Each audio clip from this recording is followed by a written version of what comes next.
ritual tiene una función en distintos momentos de la vida, no solo cuando despedimos a una persona, y eso lo podemos reconocer cada día, Solo ¿no? darnos ese permiso y posibilitar ese tiempo y espacio y solo pensar que también lo podemos hacer nuestro, yo creo que nos devuelve como una autonomía del dolor y como una autonomía de ese ritual. No sé qué les parece a ustedes. Que a veces podemos hacerlo hoy ese ejercicio, creo, ¿no? Pensar hacia atrás y decir, bueno, ¿cómo me hubiese gustado a mí? Bueno, los hubiera, ya sabemos que no son muy buenos, pero escribir para esas personas que quizá no le dedicamos ese tiempito. No sé si alguna vez o se encuentran ustedes identificadas en eso.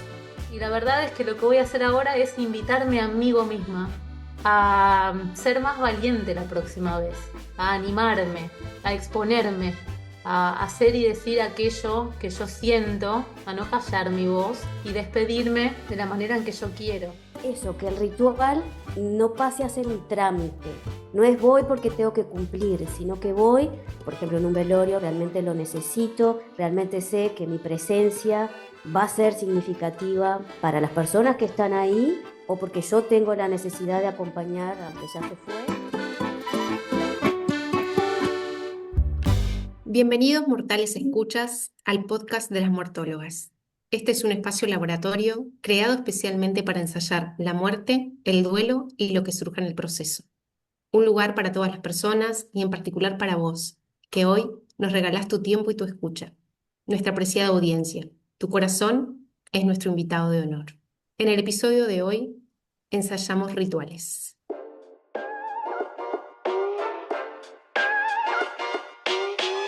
Hoy vamos a hablar de rituales y quería traer esta idea donde cada persona puede encontrar su propio modo de honrar a quien ya no está. No siempre tiene que ser algo solemne o tradicional. A veces es algo tan simple como escribir una carta, preparar esa comida que compartían, caminar por un lugar significativo o simplemente encender una vela en silencio.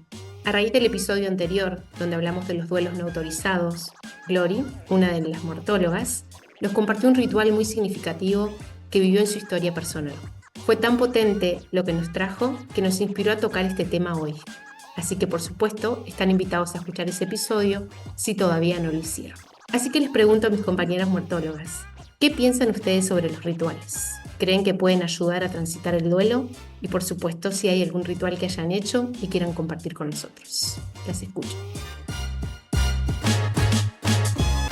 Bueno, Dani, a mí me parece que los rituales de muerte, como los funerales o muchos otros que seguramente vamos a nombrar en breve, son muy importantes porque ayudan a estructurar el duelo, brindan apoyo emocional y social a los dolientes y permiten la despedida del ser querido. Los rituales también pueden ayudar a dar sentido a la pérdida, a honrar la vida del difunto y a facilitar la transición a una nueva etapa de vida para los sobrevivientes.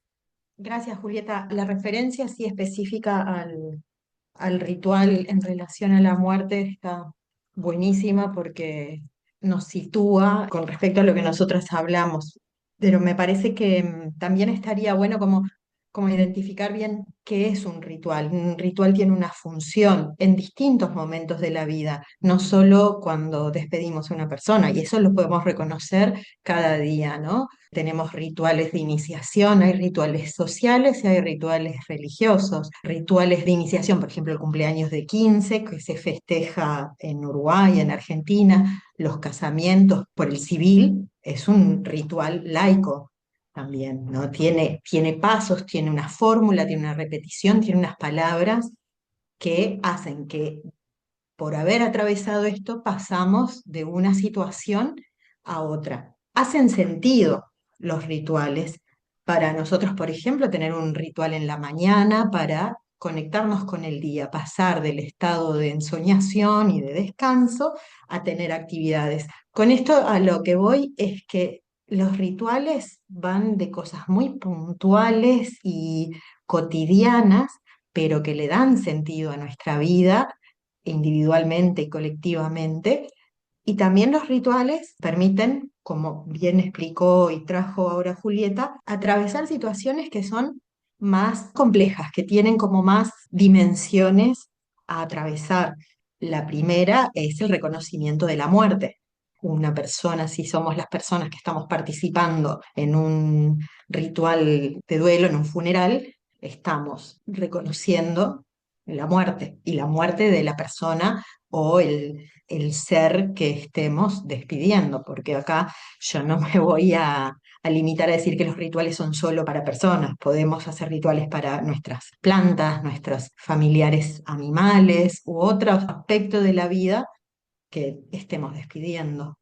Pensando lo que decía ahora Mariana, yo busco en el diccionario, siempre a mí me gusta ver sobre todo la etimología de las palabras. Pero en este caso no, me quedé con la definición y vi que ritual venía de rito, y ritos son ceremonias y también costumbres. Entonces pensaba que, sobre todo en el caso de la muerte, aunque no solamente, cuando la vida se nos trastoca, la rutina, las costumbres, creo que los rituales son necesarios para mantener una continuidad, ¿no? Para ver que hay cosas que se mantienen, y también es para poder sostenernos, que nos ayuda a sostenernos en esas situaciones tan difíciles, ¿no? Tener esa rutina y esa continuidad nos puede ayudar a, no sé si a entender, creo que pasa tiempo hasta que uno pueda entender la muerte y la ausencia, pero es como un ancla. Qué bonito esto que traemos todas y empezar, como decía Mariana, a comprender y a elaborar la definición de ritual para cada una. Y me hicieron acordar de la canción Ritualitos de Marta Gómez. Y ella en una parte de esta canción dice ritualitos que me salen del alma a mí. Ella lo dice cantado mucho más bonito, ¿verdad? Pero finalmente las escuchaba y pensaba y sentía como en esto que muchas veces cuando estamos ante el fallecimiento de un ser querido, no somos directamente quizás nosotras las que van a decidir cómo, por ejemplo, el papá, la mamá, la abuelita, el tío que fue muy querido, el hermano, etcétera, el ritual que se hace de despedida. Y tal vez a mí no me llenó ese ritual, ¿verdad? Como tal vez lo sentí muy lúgubre o tal vez lo sentí que no expresaba. ¿Verdad? Yo he sido muy crítica de cuando le hacen misas católicas o misas de otro tipo a personas que son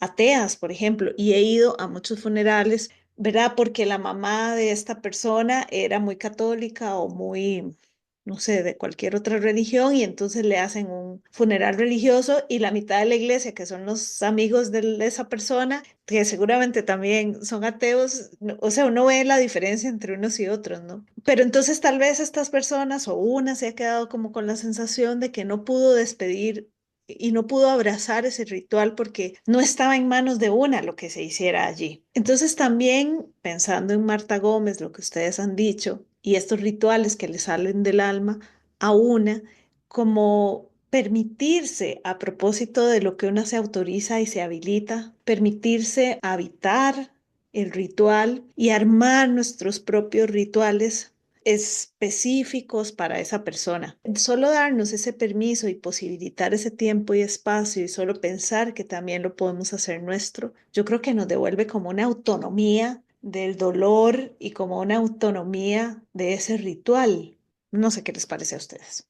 Justo con esto que decís, y volviendo un poquito a lo que trajo al principio, lo que recordaba Daniel al principio, que trajimos hoy el tema de los rituales en relación a los duelos no autorizados. Entonces, también a veces los rituales pueden ser algo que escondemos o no hacemos o hacemos porque tampoco está autorizado ni demostrar ni la relación, ¿no? Hay mucha complejidad. Pero antes de seguir, yo quiero recordar que justo recibimos un comentario que me pareció muy sentido, muy amoroso, de una enfermera pediátrica que nos contaba que el ritual que ellas tienen cuando fallece un niño, una niña, es una carta de agradecimiento a las familias y le agradecen por no dejar inconclusa la relación que forjaron con ellos. Es un comentario que me pareció hermoso porque viene bien a cuento de lo que estábamos conversando, de quienes pueden también no solo duelar, sino demostrar y tener un ritual, cerrar, hacer sentido en lo que está pasando, y entonces lo que Chiosen 1978 de Chile, porque no tenemos el nombre, nos trajo, trae todo el duelo, la autorización del personal que acompaña, que cuida profesionalmente y los rituales posibles para poder cerrar ese acompañamiento, dar sentido y poder seguir haciendo. Y pensando en que son personas que siguen trabajando con personas que se van a curar o no y van a morir, que van a seguir generando rituales y generando despedidas. Eso me parece como también desafiante el poder tener un reconocimiento del lugar que ocupamos frente a un acontecimiento de muerte. No sé si soy clara. Sí, yo leí ese comentario también y me encantó porque en realidad también, primero que es un duelo no autorizado, porque muchas veces a las personas que no están directamente involucradas con la persona que muere o que está en final de vida, no se lo autoriza, digamos, a expresar todo su dolor. Pero pensándolo ahora con los rituales, creo que sí, que ese tipo de rituales, o sea, les hace, no sé si más fácil es la palabra, pero claro, son personas que sí que van a estar toda su vida laboral, digamos, enfrentadas con la muerte, como decía Mariana, con las despedidas, y este tipo de ritual, como es el de la carta, les ayuda a cerrar, pero también les da fuerzas, ¿no? Sentir el reconocimiento como para poder seguir adelante y cumpliendo con esa tarea. Sí, Mariana, Iliana, las escucho y personalmente me gusta mucho a mí el ritual de la carta.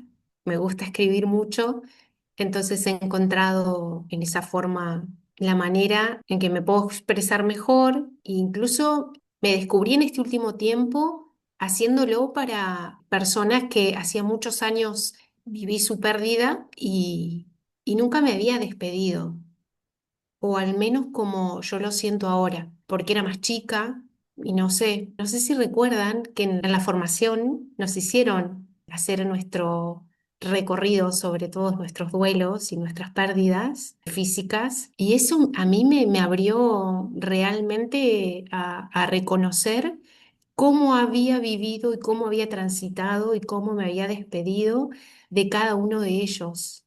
Y me encontré en ese lugar, escribiendo una carta a cada uno. Ese fue mi ritual para parte de mi familia, que no sé, creo que tiene que ver por mi historia de vida y por esos momentos que me encontré ahora, después de muchos años, haciendo eso y no sé, me llenó, me parecía lindo compartirlo con ustedes y con el público, que a veces podemos hacerlo hoy ese ejercicio, creo, ¿no? Pensar hacia atrás y decir, bueno, ¿cómo me hubiese gustado a mí? Bueno, los hubiera. Ya sabemos que no son muy buenos, pero escribir para esas personas que quizás no le dedicamos ese tiempito. No sé si alguna vez o se encuentran ustedes identificadas en eso. Dijiste muchas cosas. Entonces ahora tengo que hacer como una lista porque hay algo que me vinculó un poco con lo que traía antes Gloriana en esta cuestión de hacer nuestros propios rituales. Y cuando trajiste esto de como infancia o ser más chica, más joven, qué rituales participamos, que a veces también hay una formalidad en los rituales de despedidas, como es un funeral o como es un entierro que son excluyentes para ciertas personas, no solo para las infancias, también las personas con alguna discapacidad o con alguna situación que le impida participar de la formalidad de los rituales habituales para despedir personas. Entonces también me quedé pensando en esto, de cómo hacemos rituales para las personas que estamos despidiendo y contemplemos la diversidad y habilitemos o compartamos los rituales de otras personas, de cómo una infancia quiere despedir, si quiere hacer una carta, un dibujo, lo que sea, algo que también permita hacer como esa transición, como ese pasaje, como ese reconocimiento en la pérdida. Y me gustó mucho también como esta cuestión que traías, Gloriana, de hacer un ritual para la persona que murió cómo era en su reconocimiento como sujeto, cómo vivió la vida, si esa persona no era religiosa, qué tipo de ritual hubiera querido. Como dijo Daniela, el hubiera es difícil, pero desde los afectos que tenemos, ¿qué podemos generar para darle dignidad en la vida y en la muerte, reconociendo y celebrando? O capaz no es celebratorio, pero sí es un momento de decir, bueno, esta persona ya no está, compartiendo la vida conmigo, está en otro plano y yo me voy a despedir, porque no necesariamente hacemos rituales solo por las personas que queremos, también hacemos rituales para marcar que se terminó algo que capaz no estaba tan bueno. Y lo último, esto que preguntaba si yo me sentía, sí, yo escribo, soy una gran escritora de cartas, muchas cartas, prendo muchas velas, prendo muchos inciensos y busco música que me conecte con esa persona, música que le gustara a esa persona. Lo hicimos con mi mamá, mis hermanas y mi hermano. Todos elegimos música que o le gustaba a mamá o que cuando la escuchábamos pensábamos en ella o algún aspecto en particular. Y fue hermoso. Hicimos una playlist de despedida para acompañar en el servicio y fue muy conmovedor en nuestra propia diversidad, descubrirnos también como cada uno haber sido criados por la misma mujer, le regalábamos cosas tan distintas. Y eso fue maravilloso para todos. Mariana, ¿cómo superar eso? Menuda tarea hablar después de vos. Qué bonito ese ritual. Conecté porque la música creo que es uno de los más grandes rituales que también yo tengo, comparto con vos. Y bueno, y cada vez que aún hoy escucho ciertas canciones, ¿verdad? Como que hay días que no descuadran, pero hay otros momentos que particularmente descuadran un poco, pero descuadran bonito, descuadran rico, ¿no? Como que uno siente a esas personas en esos espacios que compartió. Pero lo que les iba a compartir, saliéndome un poquito, como revisando alguna cosa que revisamos para este episodio, este pensador, filósofo surcoreano Byung-Chul Han dice que los rituales dan estabilidad a la vida y que hacen de el mundo un mundo más fiable para las personas y que transforman el estar en el mundo al estar en casa. Permitiéndome hacer un parafraseo de este pensador, yo digo que es hacer, ¿verdad? Es hacer casa, es construirse en ese ritual.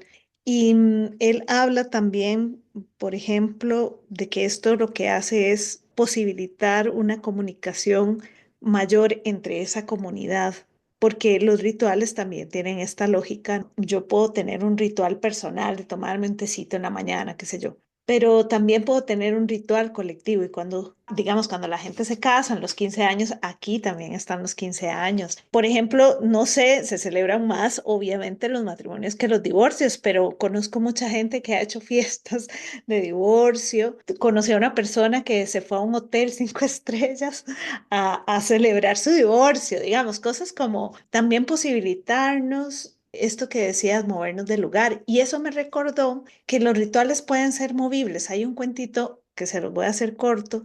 El cuento lo que dice es que cada 30 años en un pueblo celebraban un ritual, tenían piedras específicas y ponían el fuego de una forma específica, la gente bailaba alrededor del fuego de una manera, hacían unos pasos específicos. 30 años más tarde, vuelven las personas más grandes, se acuerdan que existía este ritual y van a buscar este lugar en la montaña donde lo hacían e intentan hacer los pasos y se dan cuenta que no se acuerdan muy bien el lugar, que no se acuerdan muy bien los pasos, pero ahí lo hacen. 60 años más tarde, las personas se acuerdan que estaba este ritual, pero ya el terreno donde lo hacían estaba vendido, ya ni siquiera se acordaban de cuáles eran los bailes. Y entonces una persona joven del pueblo dice, pero ya no vale la pena celebrar este ritual comunitario porque ya ni nos acordamos qué era, ¿verdad? Y la persona más grande del pueblo le dice, no, tal vez no nos acordamos de todos los pasos, pero lo importante es que estamos en comunidad para contarnos esta historia, ¿verdad? Y los rituales también hablan de la historia mía, de mi vínculo con esta persona o con esta circunstancia y le da un lugar a eso. Sí, yo no sé qué sinapsis, qué proceso sináptico estoy realizando, pero escuchándolas hablar, en realidad me acordé de una película, Sostiene Pereira, que el protagonista, que era, el actor era Marcello Mastroianni, él en realidad hablaba con el retrato de su esposa. La mujer había muerto, no sé, hacía como 30 años, y él le seguía hablando. Entonces yo ahora estaba pensando que obviamente no hizo como un ritual de cierre, pero para él era parte de, acordándome de lo que decía Daniela de las cartas y Mariana, que para él era parte de su vida, de alguna manera celebrar a su esposa, ¿no? Y la relación que habían tenido hablando con su retrato. Y de hecho, en un momento él se va a ir, que esto es un spoiler, en la película muestran el retrato de la mujer, sí, ya avisé que era spoiler, la cara de la mujer como una expresión de no entender, y de repente él vuelve a entrar y dice, ay, pensaste que te iba a dejar sola, y agarra el cuadrito y se lo lleva, y es tan lindo, y por eso no sé por qué proceso mental asocié todo esto con esa película, pero igual la recomiendo, aunque haya contado al final, igual vale la pena verla. Es que tal vez, aparte de rituales para despedir, hay rituales que nos ayudan a seguir adelante, ¿no? Podría ser uno de esos. Cuando contaste vos, Marian, el ritual de tu mamá, me acordé por primera vez, en realidad ya me había acordado de esto antes, pero por primera vez me lo acordé de esta manera. Creo que fue un ritual sin darme cuenta. Fue el día, la noche que falleció mi papá. Ya nos habían llamado, estábamos ahí porque nos habían llamado, viste, en el hospital sospechan, ¿no? Vieron que, no sé si les pasó, pero me empiezan a sospechan ahí, tienen como ciertas señales y te llaman, vengan, porque sí, como ni siquiera te dicen nada, es terrible, uno va con el corazón en la boca. Bueno, yo ahí en mi adolescencia, ¿no? 16, 17, y me dejaron entrar. Yo igual, como iba tan seguido, me había bichado el código de seguridad de la terapia, entonces entraba todo el tiempo.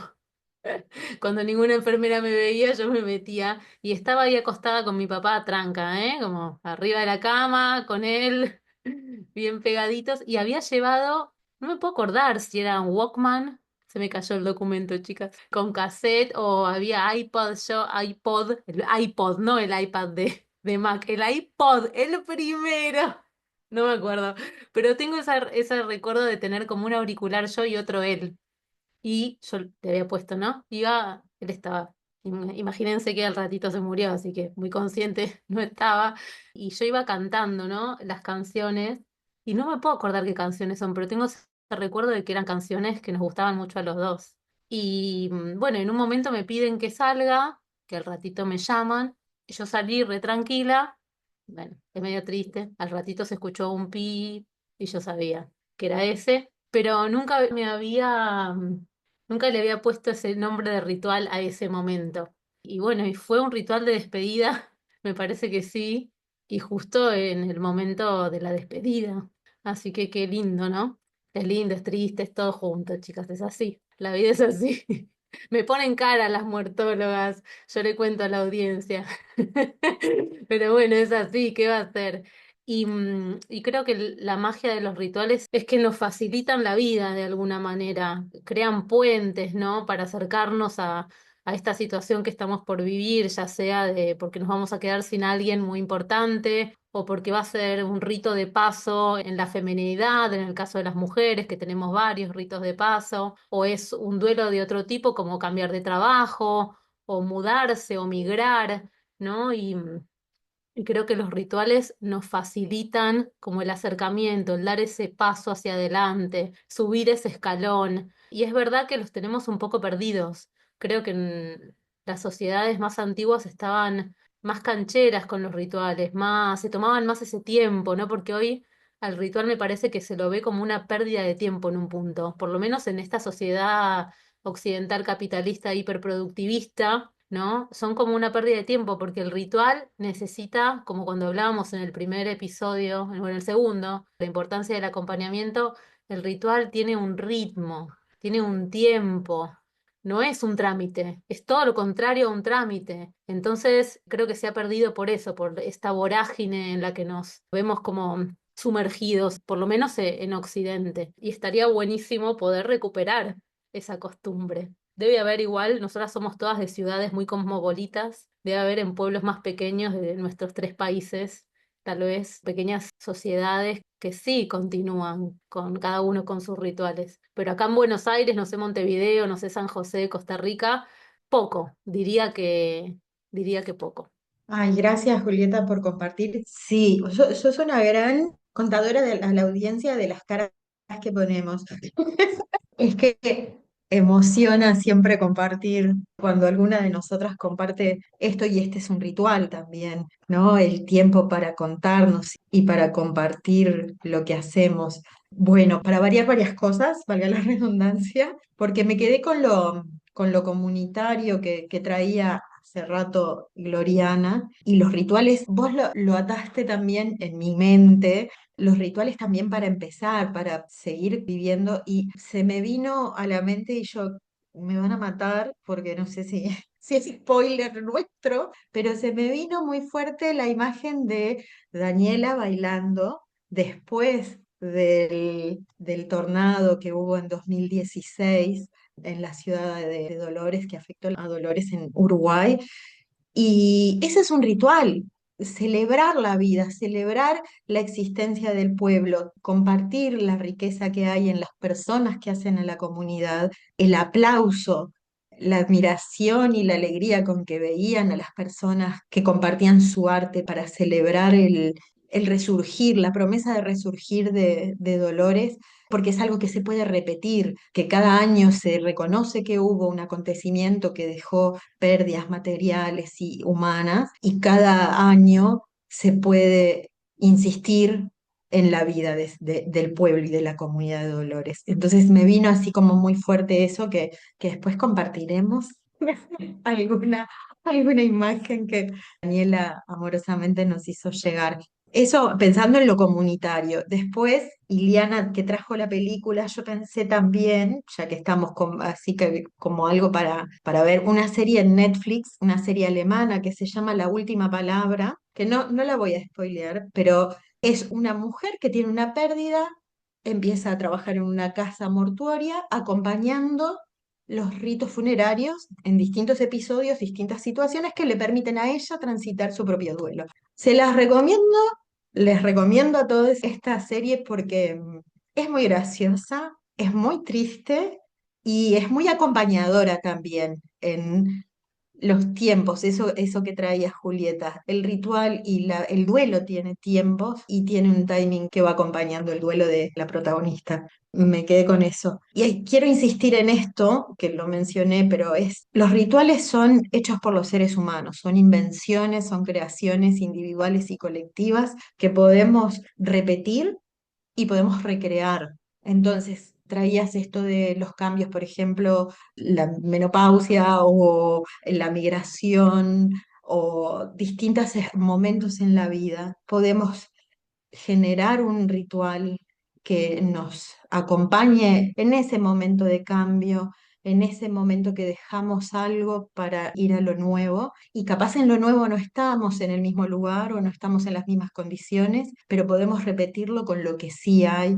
Porque lo que importa es el sentido que le damos, es la intención que le damos y el deseo de tener ese tiempo para conectarnos con nosotros en esta vivencia. Yo quisiera decirles que San José es una ciudad, pero no quiero que se queden como con la impresión de que es Buenos Aires o Montevideo, que digo, son bastante más grandes. Cuando ustedes vengan acá, una gran ciudad, no sé, pero bueno, es una ciudad. Sí, yo creo que hay rituales que cada familia también podría hacer por familia. Aquí todavía se acostumbra a los Rodríguez de no sé dónde, los Rodríguez de Moravia hacemos esto, los Dopes de tal lado hacen esto. También hay rituales por familias, ¿no? Y eso también es bonito. Solo quisiera subrayar también el tema del tiempo y que dar el tiempo y el ritmo de este ritual, de este duelo, es también ponerlo en un lugar de lo sagrado, no religioso, sino de lo sagrado. Es duradero, y es demorarse, es contemplar, es quedarse, algo que nos cuesta muchísimo en este momento ¿verdad? De le doy dopamina al cerebro bajando, ¿verdad? Por el Instagram, viendo todo lo que las muertólogas publican. Bueno, sí, pero en el ritual hay otra cosa, ¿no? Hay como otra sensación de quedarme ahí, de abrazar, de arropar esa palabra que me encanta. Y esto ya presupone que esa cosa va a durar, ¿verdad? Eso que yo hago duradero va a durar. Y entonces ese ritual muchas veces es como un bálsamo de consuelo en otros momentos donde tengo pocas herramientas o donde tengo mucha tristeza o donde me siento muy desolada. ¿Verdad? Esos rituales también podrían ser como ese sello que me dice aquí estuvo y aquí estará.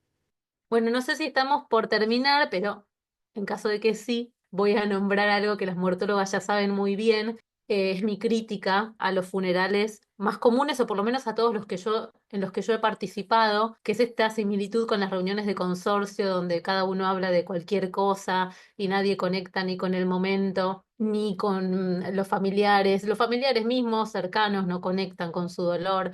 También entiendo, tengo que admitir, que a veces uno necesita desconectar del dolor porque no puede estar en el dolor todo el tiempo. Entonces, de alguna manera, ayuda a sobrepasar el momento. Pero a mí también siempre me da la sensación como que es una excusa para no exponerse, no pasar al frente, esto que hablábamos antes, y hacerse cargo de cómo a uno le gustaría despedir a esa persona, las palabras que les gustaría decir, porque yo estoy segura que por lo menos en cada uno de esos funerales en los que yo me sentí en reuniones de consorcio, había por lo menos algunas personas muy cercanas con ganas de hacer algo diferente. Yo incluidísima, por supuesto, todo viene de la experiencia personal, ¿no? Y la verdad es que lo que voy a hacer ahora es invitarme a mí misma a ser más valiente la próxima vez, a animarme, a exponerme, a hacer y decir aquello que yo siento, a no callar mi voz y despedirme de la manera en que yo quiero. Piensen lo que piensen, pase lo que pase.